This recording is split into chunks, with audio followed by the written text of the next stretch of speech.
Bad move yung bumili ng brand new na sasakyan. Kadalasan, ang pagkakaroon ng sasakyan ang malaking milestone sa buhay. After kasi ng gadget or appliances, yung sasakyan yung next level na binibili. Kahit pa motor yan or four wheels, ibang klaseng kalayaan yung nabibigay ng sariling sasakyan. Siguro, pwedeng tignan na ang pagkakaroon ng sasakyan ay isang status symbol.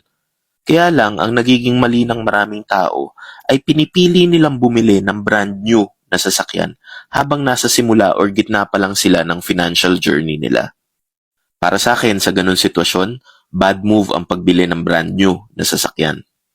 Isa ang sasakyan sa mga pinakamabilis mag-depreciate. Sa loob lang ng isang taon, babagsak na agad ng 20% ang value nito, lalo na kung may bagong model ng lumabas.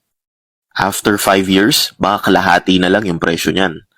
Tapos, mahal din ang maintenance, insurance, accessories ng bagong sasakyan. Ang sa tingin kong mas wais na option ay bumili ng second hand. Marami naman kasing mapagkakatiwalaan na dealer.